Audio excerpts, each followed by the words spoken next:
नमस्कार, आप देख रहे हैं राम राम हरियाणा और मैं हूं आपके साथ जागृति खंतवाल। रुक कर लेते हैं खबरों की ओर। फरीदाबाद के सूरजकुंड में बीजेपी की तरफ से 3 दिवसीय प्रशिक्षण शिविर का आयोजन किया गया, जिसकी शुरुआत सीएम मनोहर लाल ने की।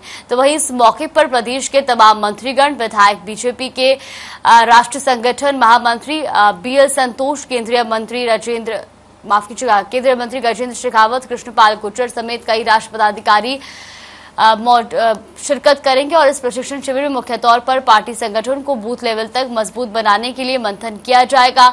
साथ ही पंचायत और नगर निगम चुनाव के अलावा 2024 के लोकसभा और विधानसभा चुनाव को लेकर भी रणनीति तैयार की जाएगी।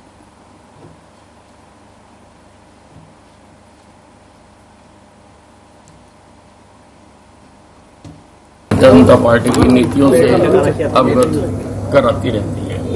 उसी कड़ी में ये आज का प्रशिक्षण शिविर लगाया जाता है और ये 17 तारीख तक चलेगा। इसमें कई विषयों पर जो है लोग अपने विचार रखेंगे और कार्यकर्ताओं को पार्टी की रीति से अच्छी तरह से, एक तरह से रिफ्रेशर कोर्स है। सर, आपकी देखिए, उद्घाटन सत्र हमारा हरियाणा सरकार की जो भी लोक कल्याण की योजनाएं हैं उसके कारण से लोगों के जीवन में क्या बदलाव आया है उस पर था। मुख्यमंत्री जी का उद्बोधन था। किस प्रकार से आयुष्मान कार्ड का व्याप बढ़ा है, किस प्रकार से बीपीएल 81 पर पहुंचा है, किस प्रकार से पेंशन घर बैठे बना रहे हैं, पीपीपी कार्ड से किस तरह से लोगों के जीवन में परिवर्तन ला रहे हैं। उन्होंने अपनी सरकार की समस्त योजनाओं की जानकारी दी। इस प्रकार से जो है कंप्यूटर का इस्तेमाल करके ट्रांसफर्स में और भर्तियों में, बाकी सब चीज़ों में करप्शंस को ख़त्म किया। ऐसे बहुत सारे विषय उन्होंने रखे हैं और उनका आग्रह यही था कि भाई इस प्रकार से पार्टी का कैडर जो है इन योजनाओं को लोगों तक पहुंचाने में, जिससे उनके प्रति वो उनका सामर्थ्य डेवलप करने वाले बने कि सरकार की योजनाओं को वो लाभ ले सके। जहाँ एक शुरुआत इसकी आज के प्रशिक्षण शिविर की मुख्यमंत्री मनोहर लाल जी के आज के उद्बोधन से हुई है, जिसमें उन्होंने हरियाणा सरकार की जो जन कल्याण की, खास करके अंत्योदय से जुड़ी जो योजनाएं हैं उनकी चर्चा पहले सत्र में की है।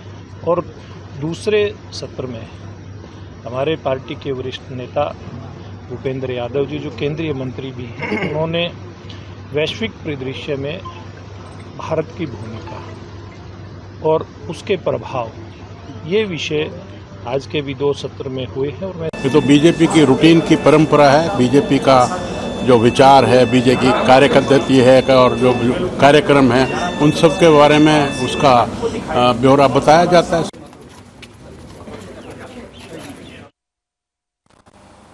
चंडीगढ़ में जिला उपायुक्त और पुलिस अधीक्षकों की बैठक हुई। बैठक में मुख्य सचिव संजीव कौशल वीडियो कॉन्फ्रेंसिंग के जरिए जुड़ी और बैठक की अध्यक्षता की।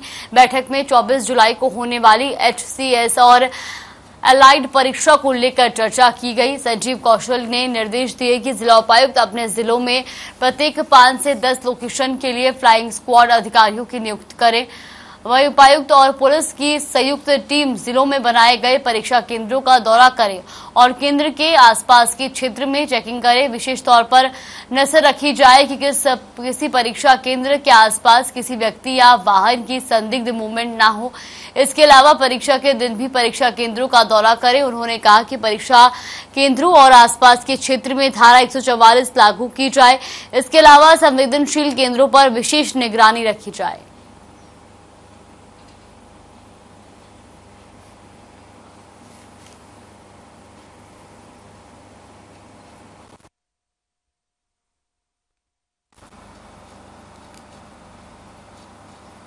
वही अब खबर अंबाला से आपको बता दें, जहां पर अंबाला से जहां तहसील में रिश्वत लेते युवक को विजिलेंस टीम ने रंगे हाथों गिरफ्तार किया है। आपको बता दें कि युवक डीआरओ ऑफिस में कर्मचारी नहीं होने के बावजूद भी काम करवाने के नाम पर लोगों से पैसे इकट्ठा कर रहा था। विजिलेंस इंस्पेक्टर ने जानकारी देते हुए बताया कि एक युवक से वसीका के नाम पर 5,000 रुपए मांग रहा था। तो वही आरोपी को 500 रुपए पहले दे दिए गए थे और शुक्रवार को उसे 4,500 रुपए रिश्वत लेते रंगे हाथों पकड़ा गया है।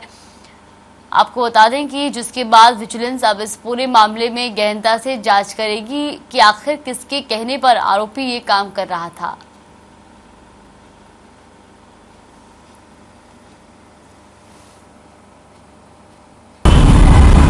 जगाधरी गेट के पास रहने वाले हैं। ये उसने गगन कुमार मेरे से 5,000 रुपये मांगता है।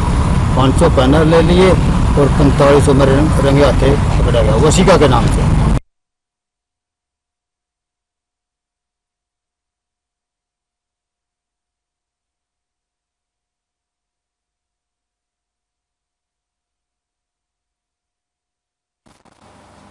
अंबाला की सेंट्रल जेल एक बार फिर सुर्खियों में है। दरअसल हत्या की वारदात को अंजाम देने वाले आरोपी ने जेल में खुदकुशी कर ली। मृतक कैदी वही था जिसने बीते दिनों पिता और पुत्र की गोली मारकर हत्या कर दी थी। इस मामले में जानकारी देते हुए एसएचओ थाना बलदेव नगर ने बताया कि उन्हें ये जानकारी मिली थी कि सेंट्रल जेल में बंद एक कैदी ने आत्महत्या कर ली, जिसके बाद मौके पर पहुंचकर वारदात का मुआयना किया गया।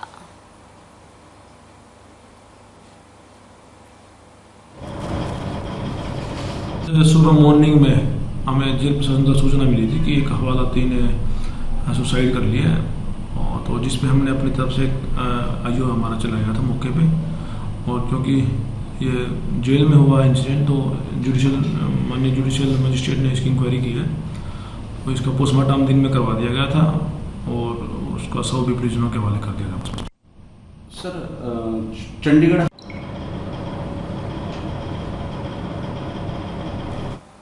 रेवाड़ी में महिलाओं के प्रति बढ़ते अपराध को देखते हुए सरकार द्वारा सख्त कानून बनाए गए हैं, लेकिन आपराधिक घटनाएं फिर भी लगातार घट रही है। रेवाड़ी की कनॉट प्लेस कही जाने वाली ब्रास मार्केट में अंग्रेजी की कोचिंग लेने वाली एक नाबालिग छात्रा को उसी के गांव के रहने वाले एक युवक ने उस समय अपनी हवस का शिकार बना डाला जब वो अपने गांव से रेवाड़ी कोचिंग लेने जा रही थी। आरोपी युवक पीड़ित को कोचिंग छोड़ने के बहाने अपनी बाइक पर बैठाकर शहर के एक होटल में ले गया, जहां उसने नाबालिग से दुष्कर्म किया। फिलहाल पुलिस ने आरोपी युवक को गिरफ्तार कर आगे की कार्रवाई शुरू कर दी है।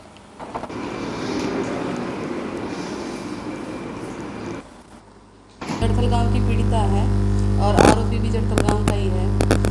यहाँ कोचिंग लेने के लिए रेवाड़ी में ब्रास मार्केट में आती है इंग्लिश की कोचिंग लेने के लिए लड़की, और 5-6 दिनों से ही उस आरोपी से इसकी मुलाकात हुई है लड़की की। ब्रास मार्केट में से अपनी मोटरसाइकिल बिठा के आरोपी ले गया है एक होटल में, और वहाँ ले जाकर पीड़िता के साथ जबरदस्ती गलत काम किया। मुकदमा दर्ज कर दिया 363-66 सेक्शन के तहत पॉक्सो लगाई है। इसमें आरोपी को गिरफ्तार कर लिया।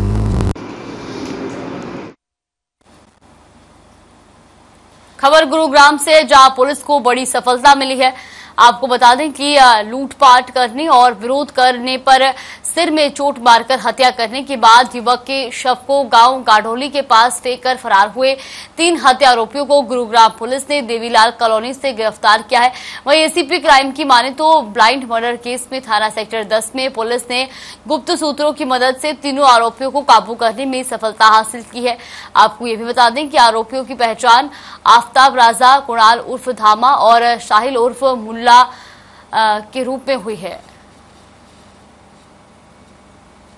2021 को गाढ़ोली गांव के पास एक 40 वर्ष के व्यक्ति की डेड बॉडी मिली थी, जिसके संबंध में सेक्टर 10 पुलिस स्टेशन ने 174 की कार्रवाई करके और उसमें पोस्टमार्टम करवाया, जिसमें पोस्टमार्टम में पता चला कि इसके सिर में चोट मारने के कारण इसकी मृत्यु हुई है, जिसके संबंध में हमने 302 के तहत केस रजिस्टर करके और उसकी इन्वेस्टिगेशन की गई। ये जो मृतक व्यक्ति था ये रेडी लगाता था और उस दिन ये दिल्ली जाने के लिए खड़ा था, और इसको एक गाड़ी में लिफ्ट दे के और इसके साथ मारपीट करके इससे पैसे छीन लिए गए। इसका जो फोन छीन लिया, वह इससे ये डिमांड की गई कि तुम अपना जो पे फोन का पासवर्ड है वो दो ताकि उससे हम पैसे ट्रांसफर करें।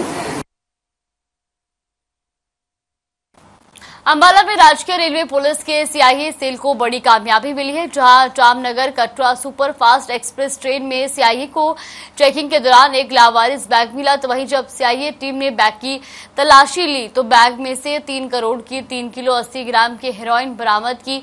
सीआईए रेलवे पुलिस के इंचार्ज जोगिंदर ने बताया कि हम पानीपत से ट्रेन को ट्रैक करते आ रहे थे। इस दौरान हमने जामनगर कटरा एक्सप्रेस की जनरल बुकी में चेकिंग के दौरान एक काली रंग का लावारिस बैग पाया और जिसमें 3 करोड़ की 3 किलो 80 ग्राम की हेरोइन बरामद की गई। फिलहाल मामले में एफआईआर दर्ज कर छानबीन जारी है।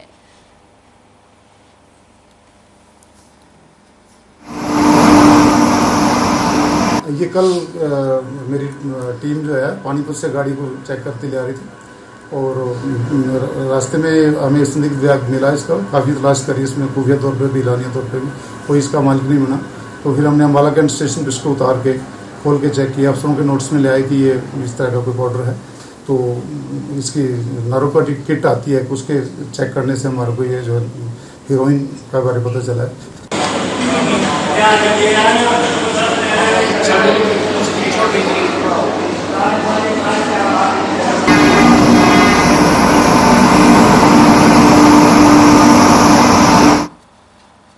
खबर फरीदाबाद से, जहां सिविल सर्जन डॉक्टर विनय गुप्ता का पुतला फूंका गया।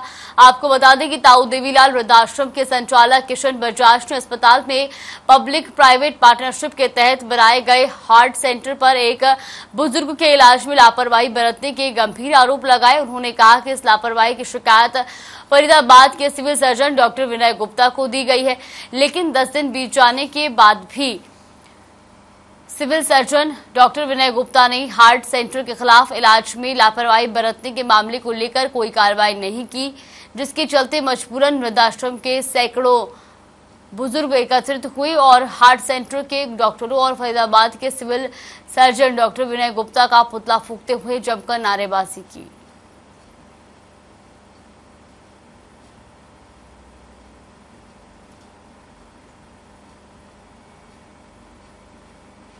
क्या फायदा है? तो कितने बुजुर्ग हैं जो प्रदर्शन कर रहे हैं और क्या प्रमुख मांगे क्या हैं? हम तो यही चाहेंगे कि जैसे ठीक हो हमारे मरीज। हमने दानी पब्लिक से पैसा लिया, उस पर पैसा लगाया दान का